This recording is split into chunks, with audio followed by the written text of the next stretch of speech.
Ассалому алейкум дӯстон. Ин дафъа мо оиди дарди дандон суҳбат мекунем. Яъне нест нафаре ки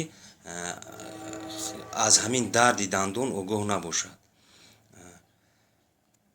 ҳамин дард асосан аз се сабаб рӯй медиҳад.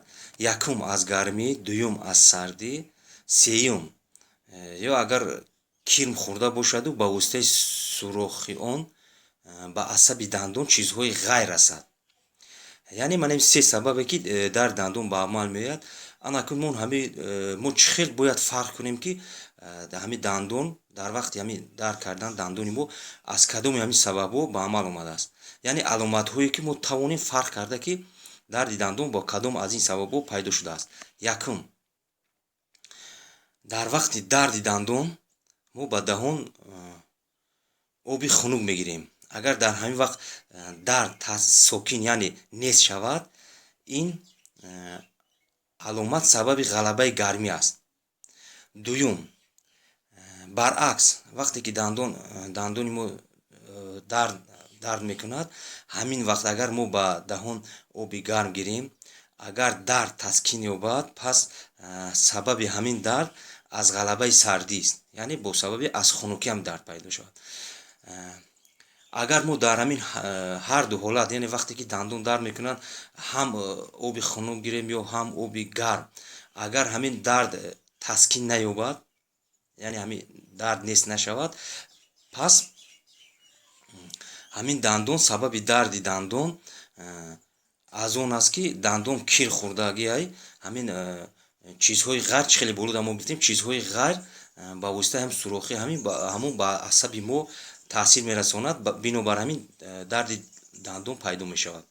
Анакун мо оиди давоҳои ҳамин дарди дандон, яъне ба тариқи дастрас я ба тариқе ки ба ҳама осон бошад, безарар бошад, ҳамин якчанд пешниҳодҳо мекунем. Якум, ман ҳамин хамиртуруш, ин хамиртуруше ки ҳозир ҳаст, дар ҳама ҷо пайдо кардан мумкин аст. Хамиртуруши манаме ки дар мағозаҳо ҳаст, ё ҳамин хамиртуруши оддие ки ҳамин вақти пеш аз хамир кардан ҳамин гирифта мемонанд, хамиртурушое ки хонаҳода чун ҳамун одамо мемонанд, ваям мешава хамире ки истодагӣ туруш шудагиай. ҳамина мо чӣ кор мекунем? ҳамин хамиртурушро дар вақти дарди дандон ба ҳамун дандоне ки дарднокай, фарқ надорад аз кадом сабабе бошад, хоҳ аз сабаби хунукӣ, хоҳ аз сабаби фарз кардем гармӣ, ё ки агар кир хӯрдагӣ бошад, ҳамин хамиртуруша мо ба ҳамун дандони дарднок мемонем, дарди ҳамун дандона ба зудӣ нест мекунад. ин чӣ хубӣ дорад? Хубии ин хамиртуруш, яъне ба русӣ дрож мегӯянд, ҳамина хубиш ҳамин ки ин ягон зарар надорад. Он чизое ки вақти дарди дандонда мо истифода мебарем, яъне ҳамун доруҳои ҳамин таблеткое ки таскиндиҳандаанд, вай агар ба як муддати муайян дарди дандон агар нест кунад, бо дигар рӯзода таъсири бад расонда метавонад. Барои ҳамин мо хубтар ки аз ҳамин истифода мекунем. ин як ба таври санҷидашудагиаи ина метавонед шумо худтон бо таҷриба кунед. Анакун дуюм пешниҳоде ки мо мехоҳем кунем, ман ҳамин қиёми зирк, ман ҳам хел ҳама ҷода ҳаст ҳамина қиёми зирк. ҳамина чӣ кор кардан дар кор? ҳаминро мо дар об ҳал карда, вақти ҳамин дарди дандонда даҳона обгардон мекунем. инам бисёр як натиҷаи хуб метиҳад. ё ки ин дар шакле ки мо ина ҳал карда дар об ҳал мекунем. Яъне ба тариқи дигар, агар ҳамин қиёми зирка яъне ба ҳаҷми донаи гандум мо гирифта агар шароб қатъи агар истеъмол кунем, ҳамин дарда ба пуррагӣ нест мекунад, дигар ҳамин дард пайдо намешавад. яъне ин чизе ки мо тавсия кардем, қиёми зирк. Сеюм чизе ки мо мехоҳем тавсия кунем, ин чизое ки ман ҳамин як намуди яъне гиёҳи шифоӣ, барги зуф мегӯянд, ҳамин зуф яъне ҳама ҷода ҳаст. ина русиш қати подорожника меган, манами барги зуф манам хе шакл дора. Ина ҳама ҷода ҳаст, дар ҳама ҷо вохӯрдан мумкин аст. ҳаминро мо чӣ кор мекунем? ҳамин барги зуфа дар об ҷӯш медиҳем. ҳамин вақте ки дар об ҷӯш додем, ҳамин оби ҳавая оби будагира даҳанда мегардонем, яъне даҳана обгардон мекунем. инам нес мекунад. ё ин ки ҳамин решаи ҳамин манами решае ки ҳаст, ҳамина мо агар ин агар дар обам ҷӯш надем, решаи ҳамина фақат барг не, решаашам мегирифта, решаи ҳамира агар бихоем, яъне вақте ки дандон дар мекунад, ҳамин решаи ҳамира хоида местем, ҳамин дари дандона ба пуррагӣ нес мекунам.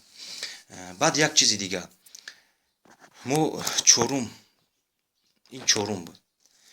анаку панҷум пешниҳоде мо мехоҳем кунем, яъне ин як чунин пешниҳодие ки чӣ бояд кард ки манаму кирми дандон вақте ки мо ҳамун оби гарма гирифтем, баъди он вақте ки оби хунука дар вақти дарди дандон гирифтем, агар дард таскин наёфт, пас маълум мешавад ки ҳамин дандони мо кирм хӯрдагиай.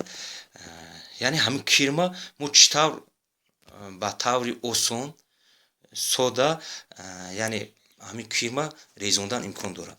манами тухми пиёз агар манами дидагӣ бошам, тухми пиёзам ҳама ҷода қариб ҳар 4 фасли сол яъне ҳаст. яъне он чизе ки мо пайдо карда метавонем. яъне ҳамин давое ки кирми дандона мерезонад. ҳамин тухми пиёзам мо чӣ кор мекунем? Дар оташ месӯзем, яъне дар оташ месӯзонем. ҳамин дуде ки пайдо мешавад ба воситаи манами най меган қамиш, ҳамин қати оҳиста ба дарун мекашем. агар ҳамин қамиш ё най пайдо нашавад, ҳар чизе ки ҳамида монанд агар ба ҳамун воситаи ҳамун мо ба ҳамун даҳан, ба ҳама тамоми даҳан агар ҳам дуд агар ба даҳон кашем, ҳамун куҷоеда ки ҳамун кирми дандон боша, ба пуррагӣ мерезонад. ё ба таври дигар ҳам метавонем дар ҳамина коғазда печонида ҳамуна оҳиста аз поён, яъне агар оташ сартем, ҳамун дуди ҳаминро дарун агар кашем, ҳамун ба кадом воситае набошад, яъне ба кадом воситае набошад, вақте ки ҳаминро мо месӯзонем, вақте ки ҳамун дуд мекунад, ҳамун дуди ҳаминро бояд мо даҳанда гирем.